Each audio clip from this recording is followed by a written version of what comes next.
सो hey everyone, स्वागत है आपका इस रिएक्ट जीएस की प्लेलिस्ट के अंदर जिसमें कि हम कंप्लीट रिएक्ट जीएस को सीखने वाले हैं। तो आज की इस वीडियो के अंदर हम जानेंगे कि एक्सयूज होता क्या है एंड एक्सयूज का यूज हम किस लिए करते हैं। देखो, अगर आपको किसी भी एपीआई से डेटा को गेट करना हो, पोस्ट करना हो, पुट करना हो या फिर डिलीट करना हो, ये सारे ऑपरेशन के लिए हम एक्सयूज का यूज करते हैं। एंड ऐसा नहीं है कि हमारे पास सिर्फ एक्सयूज ही एक ऑप्शन है, हमारे पास फेच भी ऑप्शन है जो कि जावास्क्रिप्ट के अंदर बाय डिफॉल्ट आता है। बट यहाँ पर हम मोस्टली एक्सयूज का यूज करते हैं क्योंकि एक्सयूज इजी होता है as compare to fetch. And Axios के अंदर हमें कुछ फीचर्स भी देखने को मिलते हैं, बट ऐसा नहीं है कि जो काम हम एक्सयूज के थ्रू कर सकते हैं वो फेच के थ्रू नहीं कर सकते। हम दोनों के साथ वो सेम काम को कर सकते हैं। एंड जो हमारा एक्सयूज है वो एक पैकेज है। एंड इस वीडियो के अंदर मैं आपको ये भी बताऊंगा कि पैकेज होता क्या है। तो ये वीडियो काफ़ी ज़्यादा इंटरेस्टिंग होने वाली है। एंड बाकी सारी वीडियोस की तरह इस वीडियो के अंदर भी हम स्क्रैच से रिएक्ट जेएस के प्रोजेक्ट को क्रिएट करेंगे एंड स्टेप बाय स्टेप चीज़ों को समझेंगे। So let's start. तो सबसे पहले हम यहाँ पर रिएक्ट के प्रोजेक्ट को क्रिएट करेंगे, तो मैं यहाँ पर ओपन करूँगा CMD एंड उसके बाद मैं CD पिक्चर्स वाले फोल्डर के अंदर जाऊँगा एंड यहाँ पर मैं एक फ़ोल्डर को क्रिएट करूँगा। तो मुझे यहाँ पे लिखना है mkdir एक्सयूज, ठीक है। इससे हमारा ये फ़ोल्डर जो है वो क्रिएट हो जाएगा एंड उसके बाद मैं CD एक्सयूज वाले फ़ोल्डर के अंदर जाऊँगा एंड यहाँ पर मैं एक कमांड को रन करूँगा। तो मुझे यहाँ पे लिखना है npm create वीट, जो कि हमारा बंडलर है एंड इसी से प्रोजेक्ट जो है वो हमारा क्रिएट होगा रिएक्ट का। एंड उसके बाद लेटेस्ट, ठीक है। एंड जस्ट मुझे इस कमांड को रन करना है एंड यहाँ पर प्रोजेक्ट का नाम देने को आएगा। अगर आप देना चाहो तो दे सकते हो या फिर डॉट स्लैश लगाकर आप छोड़ सकते हो। एंड इसके बाद मुझे यहाँ पर फ्रेमवर्क चूज़ करना है, तो मैं यहाँ पर रिएक्ट को चूज़ करूँगा एंड उसके बाद मैं सिंपल जावास्क्रिप्ट के साथ इसको क्रिएट करूँगा एंड इसको मैं नो कर देता हूँ। एंड उसके बाद मुझे npm इंस्टॉल वाली कमांड को यहाँ पर रन करना है, तो मैं npm इंस्टॉल वाली को रन कर दूँगा एंड उसके बाद मैं यहाँ कोड डॉट कर इस प्रोजेक्ट को विजुअल स्टूडियो कोड के अंदर ओपन करूँगा। तो मुझे यहाँ पर कोड डॉट लिख देना है, ओके। एंड इस प्रोजेक्ट को मैं रन करूँगा तो मुझे यहाँ पर लिखना है npm run dev। तो यहाँ पर आप ये देखेंगे कि हमारा जो प्रोजेक्ट है लोकल होस्ट 5173 पे चल रहा है एंड यहाँ पर मैंने गिट इनिशियलाइज किया है, इसीलिए यहाँ पर आपको ग्रीन कलर में देखने को मिल रहा है और ये सारी फाइल अनट्रैक्ड है, इसलिए यहाँ पर हमें यू देखने को मिल रहा है। बेसिकली मैं इस कोड को गिटहब पे पुश करने वाला हूँ, तो इसलिए यहाँ पर मैंने गिट को पहले से ही इनिशियलाइज कर दिया है, ओके। तो सबसे पहले हम यहाँ पर ब्राउज़र पे आएंगे एंड यहाँ पर टाइप करेंगे लोकल होस्ट 5173। तो यहाँ पर आप ये देखेंगे कि हमारा कुछ ऐसा इंटरफेस हमें देखने को मिल रहा है, ओके। तो जस्ट मैं यहाँ SRC वाले फ़ोल्डर के अंदर आऊँगा एंड यहाँ से हमारा जो app.jsx है, इसके अंदर कोई भी हम चेंजेस कर सकते हैं। तो जस्ट मैं इसको क्या करूँगा, यहाँ से कट कर देता हूँ एंड यहाँ पर मैं लिखूँगा RFC, ठीक है। जो कि मैंने पिछली वीडियो के अंदर बताया है कि कैसे हम एक्सटेंशन को डाउनलोड करते हैं जिससे कि हमें बॉयलर प्लेट कोड जो है वो मिलता है, ओके। तो जस्ट हमें ब्राउज़र पे यहाँ पर कुछ दिखाना है। सो लेट्स से मैं यहाँ पर एक H1 बनाऊँगा एंड इसके अंदर मैं लिखूँगा एक्सियोस, ओके, लर्न। एंड अगर मैं ब्राउज़र पे आऊँ एंड जस्ट मैं इसको रिफ्रेश करूँ, तो यहाँ पर आप देखेंगे कि यहाँ पर एक्सियोस लर्न हमें देखने को मिल रहा है एंड यहाँ पर जो बाय डिफ़ॉल्ट CSS है इसकी वजह से ये सेंटर में आ रहा है। तो जस्ट मैं यहाँ पर index.css के अंदर से सारी CSS को क्लीन कर देता हूँ एंड जो app.css है इसके अंदर भी जो CSS है उसको भी मैं क्लीन कर देता हूँ, ठीक है। तो हम इस वीडियो के अंदर यहाँ पर एक्सियोस को पढ़ने वाले हैं। बेसिकली एक्सियोस जो है वो बेसिकली क्या करता है कि लेट्स सपोज कि हमारे पास कोई एपीआई है एंड उस एपीआई पे हमें कोई रिक्वेस्ट भेजनी है, तो वो काम वो हमारा एक्सियोस करता है। अगर हमें कोई डेटा जो है वो पोस्ट करना है या फिर उसको गेट करना है या फिर पुट करना है, ये सारा का सारा काम यहाँ पर एक्सियोस करता है। एंड इसको हमें यूज़ करने के लिए सबसे पहले क्या करना है कि मैं इसको बंद करूँगा एंड मुझे यहाँ पर इंस्टॉल करना है एक्सियोस को। तो मैं लिखूँगा npm इंस्टॉल एक्सियोस, ओके, जिससे कि ये जो एक्सियोस पैकेज है वो बेसिकली हमारे प्रोजेक्ट के अंदर यहाँ पर आ जाएगा। तो जस्ट मैं इसको यहाँ पर एंटर पर क्लिक करूँगा। तो यहाँ पर आप देखो कि जो हमारा एक्सियोस पैकेज है वो यहाँ पर इंस्टॉल हो चुका है। अगर आप यहाँ नोड मॉड्यूल वाले फ़ोल्डर के अंदर आओगे एंड यहाँ पर एक्सियोस अगर आप फाइंड करते हो तो यहाँ पर आप देखोगे कि यहाँ पर एक्सियोस का फोल्डर हमें देखने को मिल रहा है। ठीक है, एंड इसका मतलब ये है कि हमारा एक्सियोस जो पैकेज है वो यहाँ पर इंस्टॉल हो चुका है। तो सबसे पहले हम ये समझ लेते हैं कि पैकेज होता क्या है एंड पैकेज का क्या यूज़ है, एंड हम फिर देखेंगे कि एक्सियोस है क्या एंड एक्सियोस हमारे प्रोजेक्ट के अंदर करता क्या है।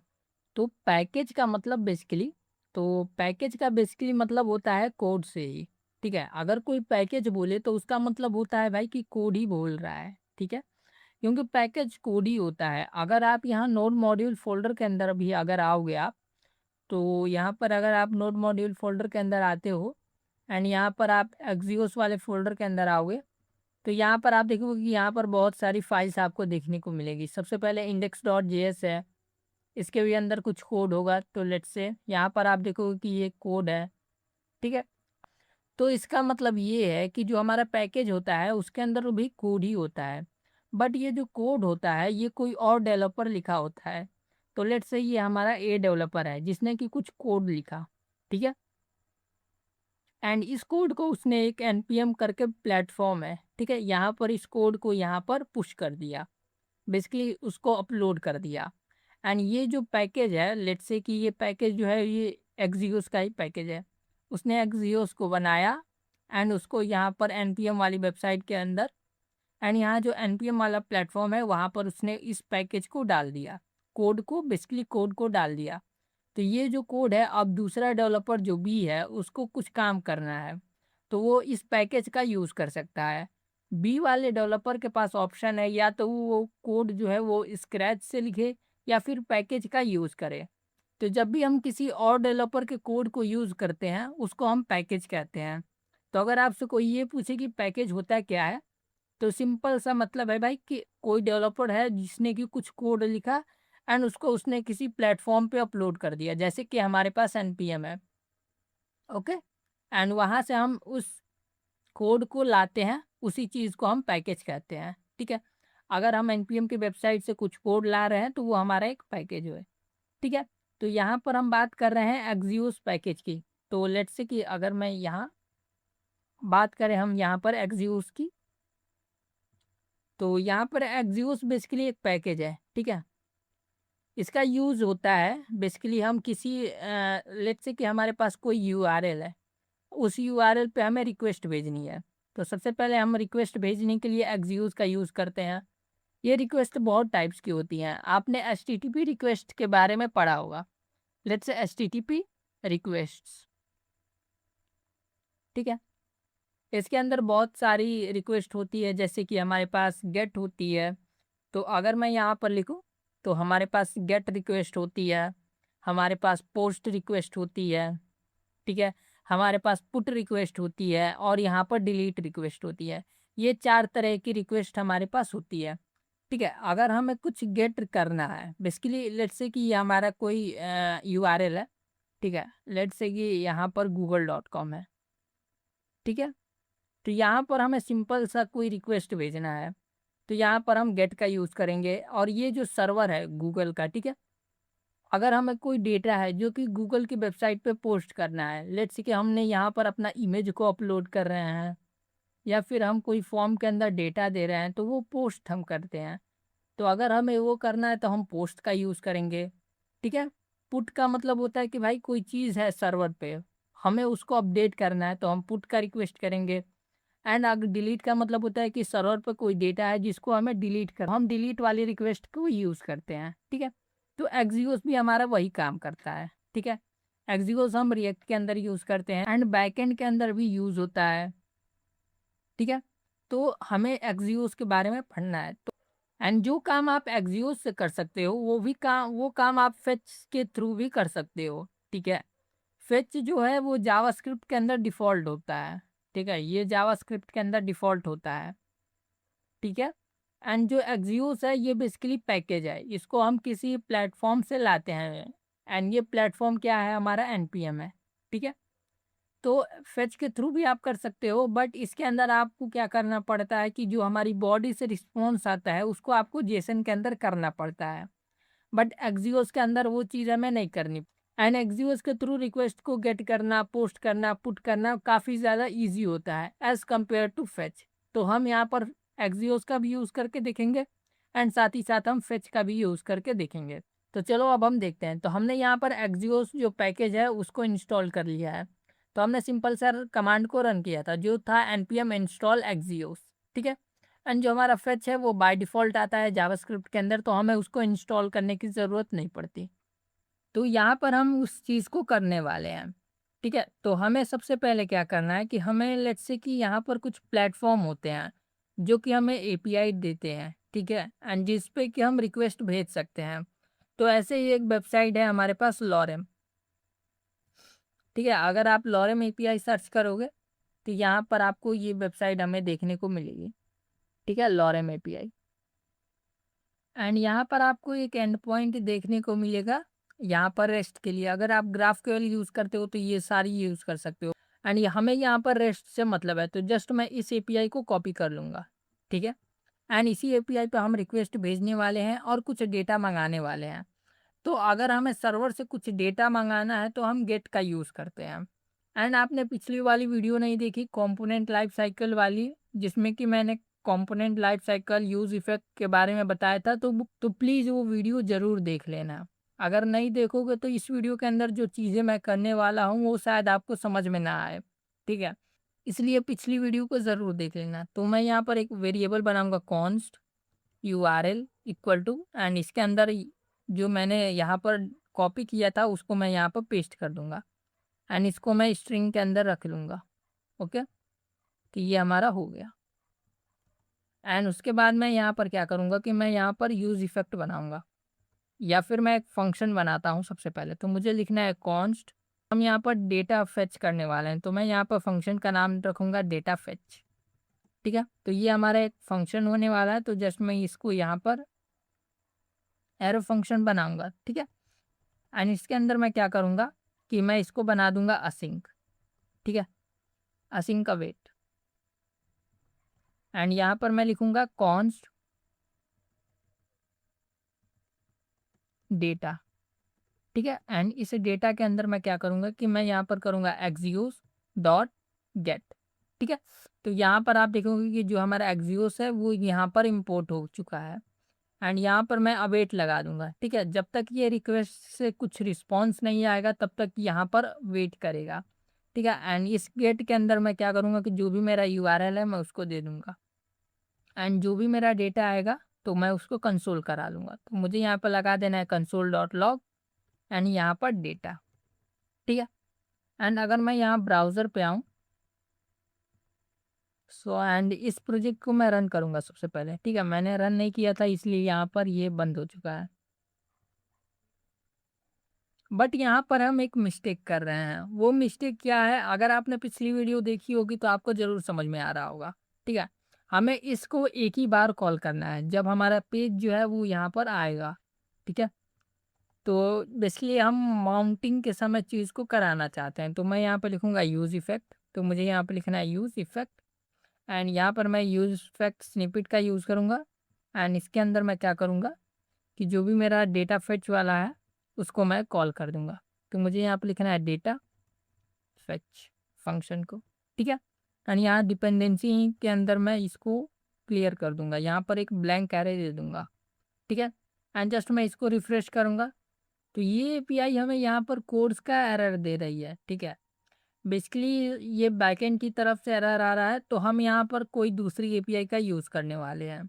तो हम यहाँ पर जेसन प्लेस होल्डर वाली वेबसाइट से यहाँ पर एक एपीआई है उसको हम यूज़ करने वाले हैं। तो जस्ट मैं इसको कॉपी कर लूँ, यहाँ पर जेसन प्लेस होल्डर typicode.com पे आ जाना है एंड यहाँ पर एक हमें यूआरएल देखने को मिलेगा, ठीक है। एंड इस यूआरएल के अंदर हमें डमी डेटा देखने को मिलेगा, तो जस्ट मैं इसको कॉपी कर लूँगा एंड जो मेरा यूआरएल वाला है इसको मैं यहाँ पर चेंज कर लूँगा, ठीक है, जो हमारा यूआरएल वेरिएबल है, ठीक है। तो ये हमारा हो चुका है। एंड अगर मैं अब फिर से ब्राउज़र पे आऊँ एंड जस्ट मैं इसको रिफ्रेश करूँ, तो यहाँ पर आप देखेंगे कि यहाँ पर हमारा डेटा जो है वो यहाँ पर आ चुका है, ओके। तो ये डेटा 2 बार इसलिए आ रहा है कि हमारा जो एप्लीकेशन है वो स्ट्रिक्ट मोड पे चल रहा है, इसलिए यहाँ पर 2 बार डेटा आ रहा है, ठीक है। एंड यहाँ पर अगर आप डेटा वाले सेक्शन में आओगे तो यहाँ पर आप देखोगे कि ये हमारा जो डेटा है वो यहाँ पर आ चुका है, ठीक है, जिसके अंदर हमारे पास बहुत सारी चीज़ें हैं। एंड यहाँ पर आप स्टेटस भी देखोगे 200 है। इसका मतलब है ये है कि हमारा जो रिक्वेस्ट है वो सक्सेसफुली सर्वर पे गई है एंड वहाँ से डेटा जो है वो लेकर आई है। ओके, तो अगर मुझे इस डेटा के अंदर से कुछ दिखाना है तो सबसे पहले मैं ये चेक करूँगा कि ये डेटा है कहाँ। तो यहाँ पर हमारे पास डेटा नाम से एक है, तो उसके अंदर है, तो मुझे यहाँ पर डेटा डॉट डेटा करना है। ठीक है, एंड अगर मैं ब्राउज़र पे आऊँ एंड जस्ट मैं इसको फिर से रिफ्रेश करूँ, तो यहाँ पर आप देखेंगे कि हमारे इस डेटा के अंदर आईडी है, टाइटल है, फिर यूज़र आईडी है। तो अगर मुझे इसके टाइटल को शो कराना है तो मैं इसको यहाँ से कट कर लूँगा। ठीक है, एंड उसके बाद मैं यहाँ पर एक स्टेट बनाऊँगा, तो मुझे यहाँ पर लिखना है यूज स्टेट एंड उसके बाद यहाँ पर स्निपेट। ठीक है, एंड इसका जो नाम रखूँगा मैं रखूँगा डेटा। ठीक है, गेट डेटा और सेट डेटा। एंड इसके अंदर क्या करूँगा कि मैं इसका नाम रख दूँगा RES। ठीक है, या फिर रिस्पॉन्स रख देता हूँ। ठीक है, तो उसके बाद मैं क्या करूँगा कि जो भी मेरा सेट डेटा है इसके अंदर मैं क्या करूँगा, response dot data dot title. And यहाँ पर मैं H1 के अंदर क्या करूँगा कि मैं यहाँ पर यूज़ करूँगा करली ब्रैकेट एंड इसके अंदर जो भी मेरा डेटा है तो मुझे यहाँ पर डेटा को यहाँ पर शो करा देना है, उसको मैं यहाँ पर ब्लैंक कर दूंगा। ठीक है, एंड अगर मैं यहाँ ब्राउज़र पे आऊँगा तो यहाँ पर ये जो एरर है यहाँ पर चला जाएगा। एंड यहाँ पर मैं क्या करता हूँ कि कंसोल लॉग लगा देता हूँ।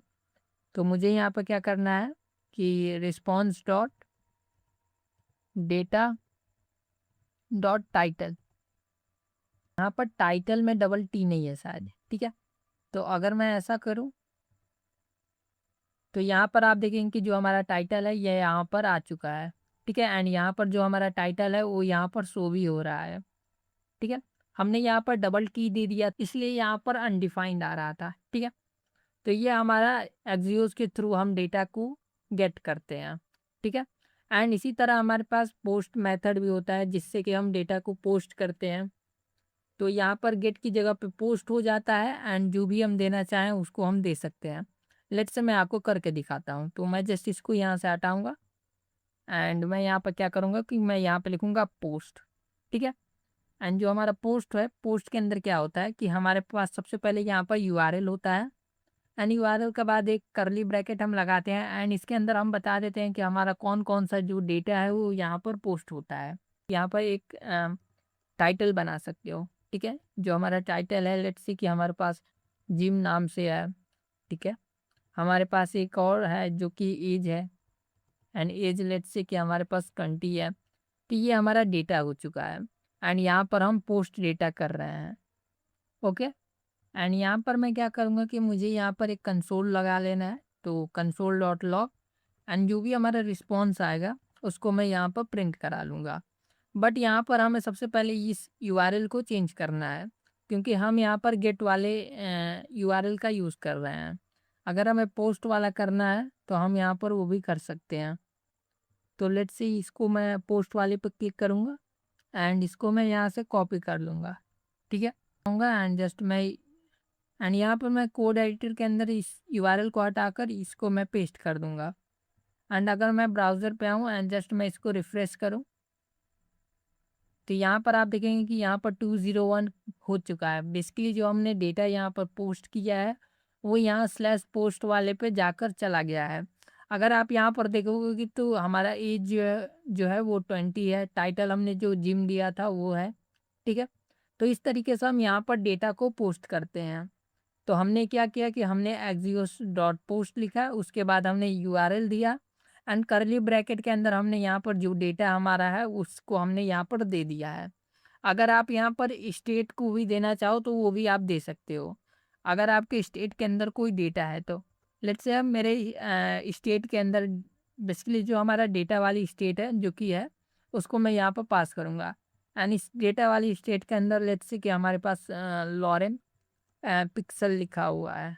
ठीक है, एंड अगर मैं ब्राउज़र पे आऊँ एंड जस्ट मैं इसको रिफ्रेश करूँगा तो यहाँ पर आप देखेंगे कि हमारे पास 201 क्रिएट हो चुका है एंड इसके अंदर जो हमने लॉरेम वाला डेटा है, बेसिकली लॉरेम पिक्सल जो हमने डेटा भेजा है वो यहाँ पर चला गया है।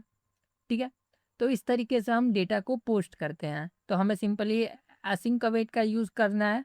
अगर हम असिंक अवेट नहीं यूज़ करते हैं तो हम यहाँ पर डॉट देन का भी यूज़ कर सकते हैं, ठीक है। बट असिंक अवेट थोड़ा इजी होता है। अगर आपने जावास्क्रिप्ट नहीं पढ़ा हुआ है तो आप पहले उसको अच्छे से पढ़ें, क्योंकि असिंक अवेट बहुत ही यूज़फुल है। एंड इसी तरह हमारे पास पुट रिक्वेस्ट भी होती है, तो अगर हम यहाँ पर पुट करना चाहें तो उसको भी कर सकते हैं। एंड हमारे पास एक डिलीट रिक्वेस्ट भी होती है, ठीक है। तो यहाँ पर आप देख ही सकते हो। तो इस तरीके से हम डिलीट या फिर पोस्ट या फिर जो भी हम करना चाहें एक्सक्यूज के थ्रू वो कर सकते हैं। तो अब हम देखते हैं कि फेच के थ्रू हम कैसे डेटा को गेट करते हैं। तो हमारा फंक्शन डेटा फेच नाम से ही रहने वाला है।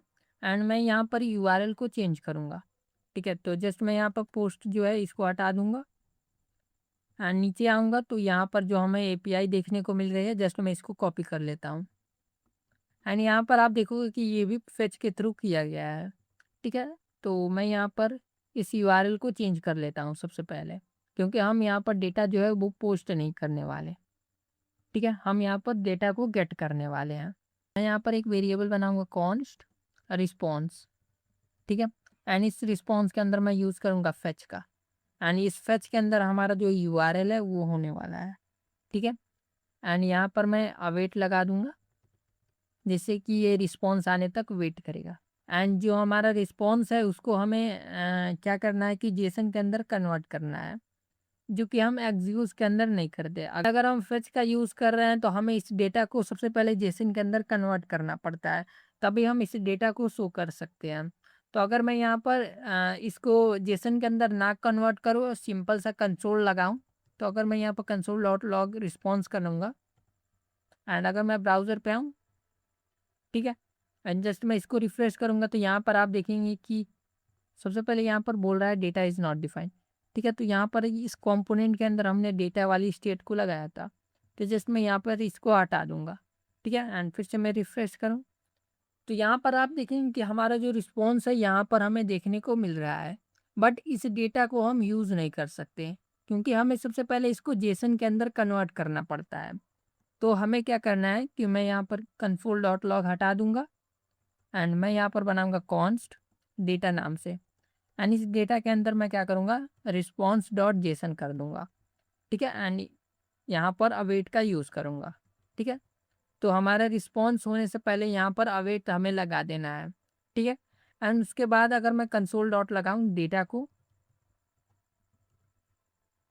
ठीक है, एंड इसको मैं रिफ्रेश करूँ तो यहाँ पर आप देखेंगे कि यहाँ पर हमारा जो डेटा है वो यहाँ पर आ चुका है, ठीक है। तो हमने क्या किया कि हमने ज़रा जो रिस्पॉन्स आया है उसको हमने जेसन के अंदर कन्वर्ट किया है एंड यहाँ पर हम डेटा को यहाँ पर प्रिंट करा रहे हैं। बट एक्सियोस के अंदर हमें इस डेटा को जेसन के अंदर कन्वर्ट नहीं करना पड़ता। अगर हम फेच का यूज़ कर रहे हैं तो हमें सबसे पहले इस डेटा को जेसन के अंदर कन्वर्ट करना पड़ता है एंड फिर हम डेटा का यूज़ कर सकते हैं, ठीक है। तो अब हम देखते हैं कि कैसे हम डेटा को पोस्ट करते हैं। तो मैं फिर से वही यूआरएल को चेंज करूँगा, तो हमारे पास स्लैश पोस्ट करके जो था उसको मैं यहाँ पर लूँगा,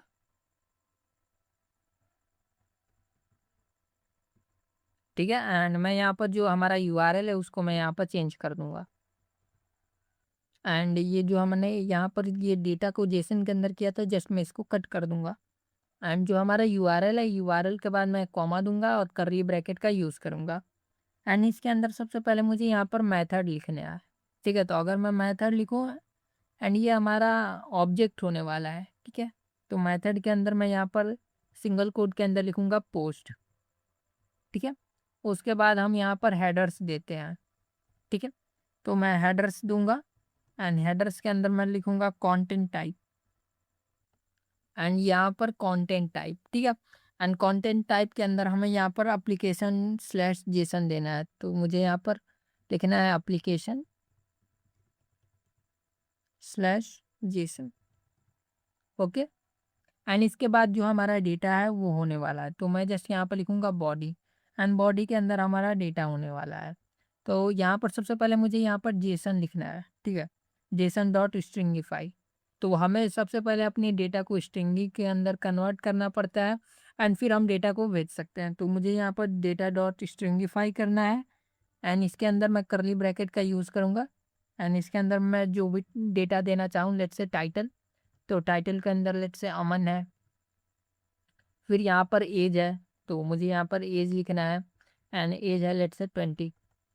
ठीक है, तो ये हमारा डेटा होने वाला है। तो मैं यहाँ पर लिखूँगा कॉन्स्ट रिजल्ट। ठीक है, एंड रिजल्ट के अंदर क्या होगा कि जब भी हमारा रिस्पॉन्स आ जाएगा तो मुझे उसको रिस्पॉन्स को जेसन के अंदर पहले कन्वर्ट करना है। तो रिस्पॉन्स डॉट जेसन। ठीक है, एंड यहाँ पर मैं अवेट का यूज़ करूँगा।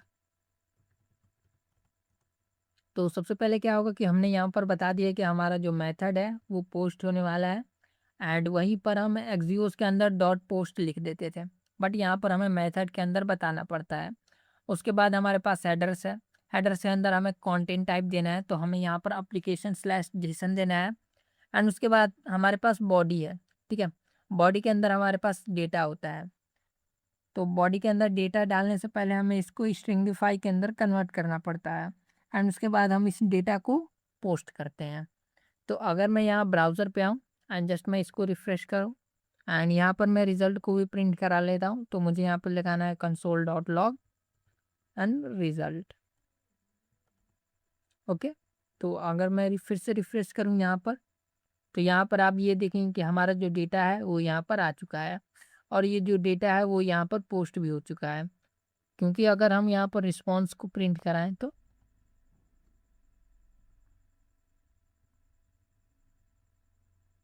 तो यहाँ पर आप देखेंगे यहाँ पर स्टेटस हमें 201 देखने को मिल रहा है।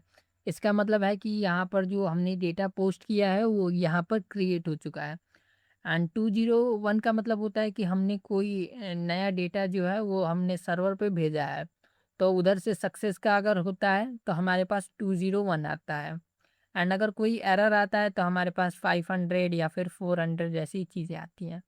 ठीक है, सो आई होप आपको इस वीडियो के अंदर समझ में आया होगा कि कैसे हम एक्सियोस का यूज़ करके डेटा को गेट करते हैं, पोस्ट करते हैं, एंड साथ ही साथ हमने फेच को भी देखा कि हम फेच के थ्रू कैसे डेटा को पोस्ट करते हैं, गेट करते हैं। सो मिलते हैं नेक्स्ट वीडियो के अंदर।